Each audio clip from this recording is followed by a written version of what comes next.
¿Se puede de verdad transformar un trauma personal, uno muy profundo, en una fórmula para la independencia? Bueno, pues la historia de María Prieto parece demostrar que sí. Es que es una historia de resiliencia, de fe y sobre todo de una disciplina de hierro que la llevó de estar literalmente al límite a conseguir una libertad total. Para que nos hagamos una idea de la magnitud de su transformación, lo mejor es escucharla a ella misma. Fijaos en esta confesión, que es durísima. Revela la jaula psicológica en la que vivía. Un lugar donde, en su cabeza, el amor y el maltrato se habían mezclado de una forma, terrible. Así que esta es la gran pregunta que vamos a explorar hoy.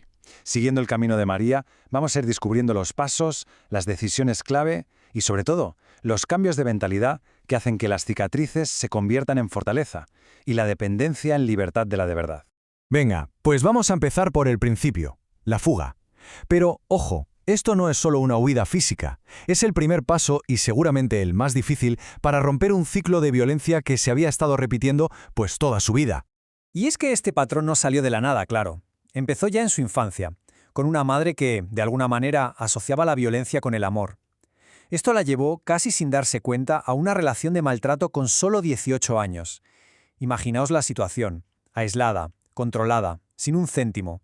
Su única vía de escape, su única esperanza cada día era una oración. ¿Cómo salgo de aquí? La desesperación llegó a tal punto que, es que es increíble, sin control sobre su propio cuerpo y con el pánico a quedarse embarazada, tuvo que ponerse inyecciones anticonceptivas a escondidas. Y el dinero lo juntó céntimo a céntimo, dólar a dólar durante un mes. Un acto de pura supervivencia, una rebelión silenciosa. Y entonces, de repente, todo cambió. Un quiste provocado por el estrés la obliga a ir al médico. Y al salir de esa consulta, algo hizo clic. Sintió una certeza absoluta. Hoy me escapo. Metió lo que pudo en una bolsa de basura y huyó a casa de su abuela.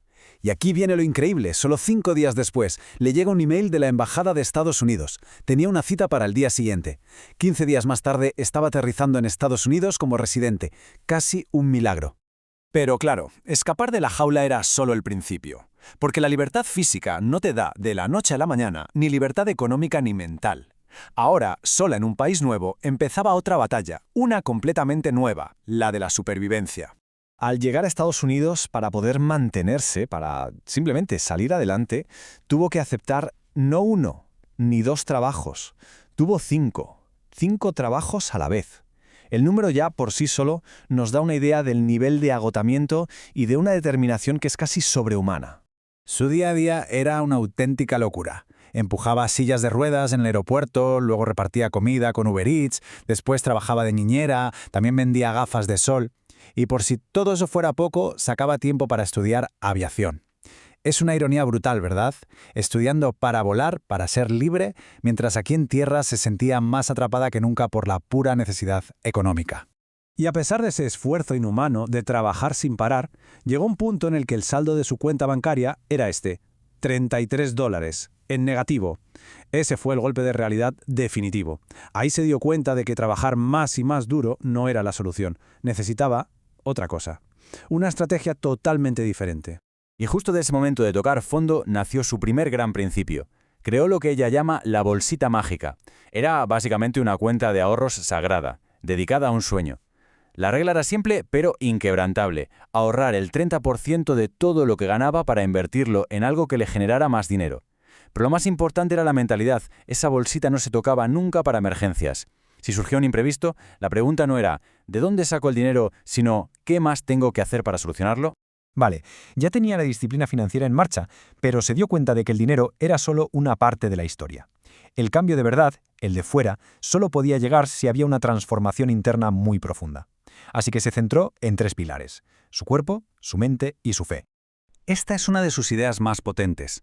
Para ella, la disciplina más difícil de todas es la que tiene que ver con el propio cuerpo. Hacer ejercicio, comer bien. Su lógica era sencilla. Si consigo dominar eso, que es lo más complicado, podré aplicar esa misma disciplina a mis finanzas y a lo que sea. El gimnasio, para ella, se convirtió en un campo de entrenamiento para la vida.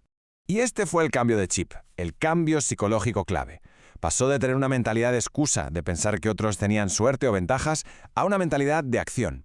En lugar de pensar, seguro que se ha operado, empezó a preguntarse, oye, si ella puede, ¿por qué yo no? Dejó de echarle la culpa a la economía del país para empezar a copiar lo que funcionaba y mejorarlo. En definitiva, pasó de ser víctima a ser la protagonista.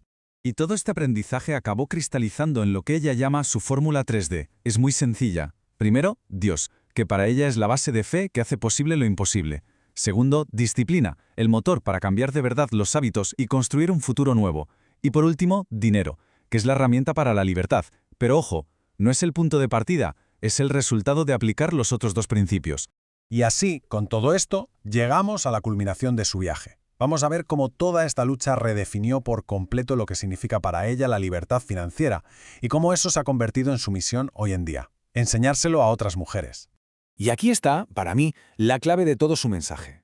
Para María, la libertad financiera no va de lujos o de tener muchas cosas. Va del poder de elegir. Es la capacidad de construir relaciones basadas en el cariño y en el deseo, no en la necesidad económica. Y al hacer eso, rompes de raíz el ciclo de dependencia que a ella la tuvo atrapada tanto tiempo.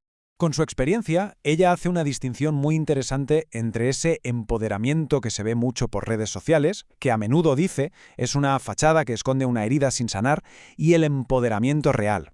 El de verdad, para ella, consiste en sanar por dentro, en monetizar tus habilidades para crear un negocio y en construir relaciones sanas, no en adoptar una postura de no necesito a nadie que en realidad nace del dolor. Hoy, su misión es súper práctica y accesible.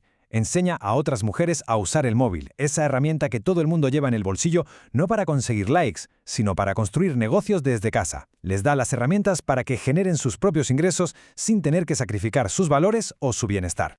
Y terminamos con su pregunta final, una que nos lanza directamente a nosotros y nos obliga a mirarnos al espejo. Después de ver cómo superó obstáculos que parecían absolutamente insalvables, su historia nos desafía. Nos reta a cuestionar nuestras propias limitaciones. La pregunta ya no es sobre el método, ya no es cómo lo hizo, sino que se convierte en una cuestión de pura voluntad.